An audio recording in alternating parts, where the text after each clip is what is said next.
नमस्कार दोस्तों, ये कहानी विश्वासघात पर है। इस कहानी को पूरा सुने। इस कहानी से आपको बहुत सी सीख मिलेगी। तो चलिए दोस्तों, कहानी को शुरू करते हैं। विश्वासघात। सालों पहले रामपुर नाम के राज्य में भीमा नाम के राजा का शासन हुआ करता था। वह बहुत महत्वाकांक्षी था और अपनी प्रजा से बहुत प्यार करता था। उनके राज्य में चारों ओर खुशहाली थी, लेकिन राजा रानी खुद हमेशा दुखी रहते थे। उनके पास धन, दौलत, शोहरत सब कुछ था, लेकिन उनकी संतान न थी। संतान पाने के लिए राजा और रानी पूजा पाठ, जप तप सब करके देख चुके थे, लेकिन कोई फायदा नहीं हुआ। एक दिन महर्षि के कहने पर राजा ने महायज्ञ कराने का फैसला किया। यज्ञ और भगवान के प्रताप से राजा को एक बहुत सुंदर कन्या की प्राप्ति हुई। राजा रानी के साथ पूरी प्रजा खुशी से झूमने लगी। राज्य में चारों तरफ खुशी का माहौल छा गया। राजा ने सारे नगर वासियों को पिता बनने की खुशी में भोज पर आमंत्रित किया। धीरे धीरे समय बीतने लगा। राजकुमारी बड़ी होने लगी। वह काफी सुंदर और गुणवान थी। राजा रानी उसे देखकर ही खुश रहने लगे, लेकिन एक दिन उनकी खुशी को मानो जैसे नजर लग गई। राजकुमारी बीमार पड़ गई। बड़े बड़े वैद्य, नीम हकीम सब इलाज में जुटे, लेकिन कोई फायदा नहीं हुआ। दिन प्रतिदिन राजकुमारी की हालत बिगड़ती जा रही थी। राजकुमारी के ऊपर कोई दवा असर नहीं कर रही थी। राजा को लगने लगा कि एक बार वे फिर निसंतान हो जाएंगे। एक दिन दूर देश से एक वैद्य राजा के महल पहुंचा। देखने में वह अजीब सा था और उसने ठीक तरह से कपड़े भी नहीं पहने हुए थे, जिस वजह से सैनिकों ने उसे राजमहल में प्रवेश करने से रोक दिया। वैद्य ने राजा से एक बार मिलने की बहुत गुजारिश करते हुए कहा कि मैं राजकुमारी को ठीक कर सकता हूँ, लेकिन किसी ने उसकी बात पर यकीन नहीं किया। सैनिक उस वैद्य को राजा के पास लेकर गए। वैद्य ने सबसे पहले राजा को अपना परिचय दिया और कहा कि मैं आपकी बेटी को ठीक कर सकता हूँ। राजा उसकी बात सुनकर प्रसन्न हुआ, लेकिन उसका रहन सहन देखकर राजा ने भी उस पर यकीन नहीं किया। उधर राजकुमारी की तबीयत दिन प्रतिदिन खराब होती जा रही थी। इसलिए राजा किसी वैद्य पर यकीन नहीं कर पा रहे थे, लेकिन उस वैद्य का आत्मविश्वास देखकर राजा ने उसे एक मौका देने का फैसला किया।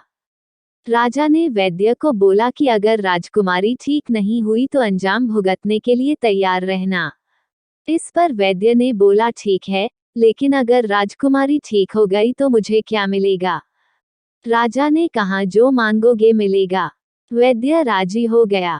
राजा खुद उस वैद्य को लेकर राजकुमारी के पास गया। राजकुमारी बिस्तर पर बेजान सी लेटी हुई थी। ऐसा लग रहा था जैसे किसी ने उसका सारा नूर निकाल लिया हो। चेहरा दर्द में डूबा पीला पड़ गया था। वैद्य राजकुमारी के करीब पहुंचा और नब्ज टटोलने लगा। फिर उसने थैले से जड़ी बूटियों से तैयार दवा की पुड़िया निकाली और राजकुमारी के मुंह में डाल दी। वैद्य ने राजा और रानी से बोला कि आपकी बेटी जल्दी ठीक हो जाएगी। वैद्य की बात सुनकर राजा रानी के मन में बेटी के ठीक होने की एक उम्मीद की किरण जाग उठी।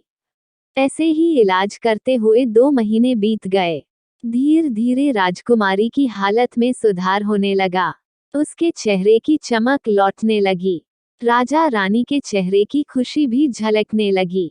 एक दिन वैद्य ने राजा से कहा, महाराज, राजकुमारी अब ठीक हो गई हैं।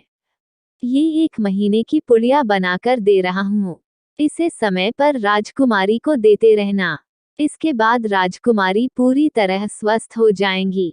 ये बीमारी दोबारा उनके पास भी नहीं फटकेगी। अगले दिन राजा ने वैद्य को अपने पास बुलाया और कहा कि वादे के मुताबिक मैं तुम्हें तुम्हारा इनाम देना चाहता हूँ। बताओ तुम्हें क्या चाहिए? वैद्य बोला, सोच लीजिए राजा जी, आप अपने वादे पर कायम रह पाएंगे।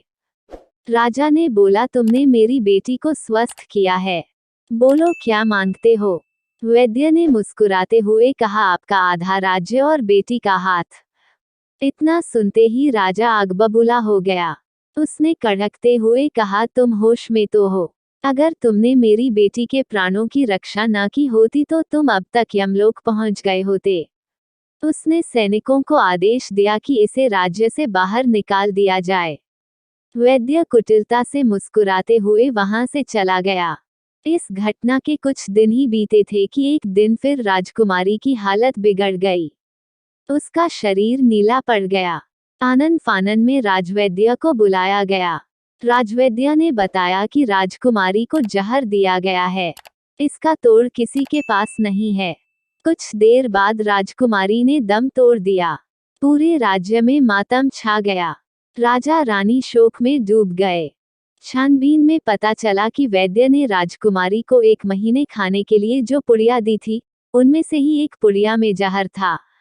वैद्य को पहले ही शक था कि राजा उसकी बात नहीं मानेगा, इसलिए उसने एक पुड़िया में जहर भर कर रखा था।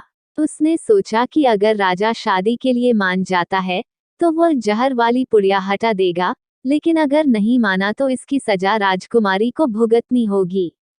वैद्य की चाल कामयाब हो गई। तो दोस्तों, ये रही विश्वासघात की कहानी।